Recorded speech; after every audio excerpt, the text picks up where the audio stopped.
ढाडको दुखाइ छ हैन, ढाडको दुखाइ छ तर कति बेला चाहिँ ख्याल गर्नुपर्छ, अवेर हुनुपर्छ केही नराम्रो भइरहेछ कि छैन भनेर। त्यो थाहा हुनको लागि चाहिँ सिम्पल डेन्जर साइन्सहरू याद गर्नु, यो चाहिँ तपाईँहरूलाई लाइफ लङ काम लाग्छ। तपाईँको परिवारहरूमा कसैको यस्तो साइन्स छ भने that is an indication that there is something dangerous happening in your spine. के हुनसक्छ, एउटा ढाड दुखाइसँगै एकदम ज्वरो आउन थालेको छ, अर्को चाहिँ झमझमाउने निदाउने हुन थालेछ, घाँटीबाट हाततिर आउन थाल्ने, कम्मरबाट खुट्टातिर जान थाले, त्यो झमझमाउन थालेको छ, दुखाइ पनि छ भने नसा च्यापेको सङ्केत हो।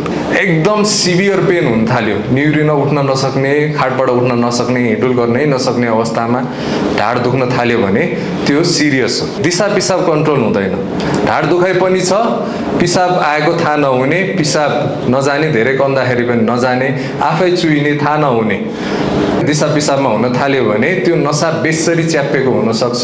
त्यसले गर्दाखेरि यो तुरुन्तै डक्टर कहाँ जानुपर्छ। अर्को चाहिँ अनएक्सप्लेन्ड वेट लस, स्पेसली यो चाहिँ हुने भनेको 50-60 वर्षभन्दा धेरैको मानिसहरूमा 81 वेट लस भइरहेछ भने केही न केही गडबड छ, इन्फेक्सन भए हुनसक्छ, कहिलेकाहीँ ट्युमर क्यान्सरहरू भए हुनसक्छ ढाडमा, त्यसले गर्दाखेरि ढाड दुखाइ भएको हुनसक्छ।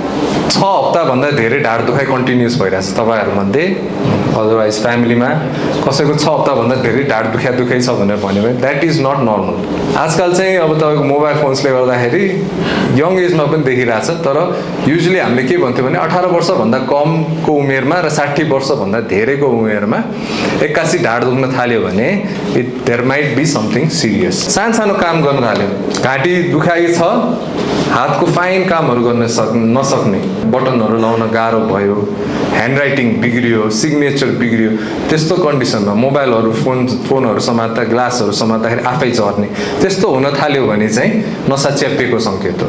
कमजोरीपना देखिन थाल्यो, ढाड दुखाइ, घाँटी दुखाइ छ, कमजोर पनि हुन थाल्यो भने नसा च्यापेको सङ्केत। एक्कासी एकदम करेन्ट लागेको जस्तो दुखाइ हुने, पोलेको दुखाइ हुने भने पनि that is not normal. So in those case what you should do, you should consult a doctor. Okay.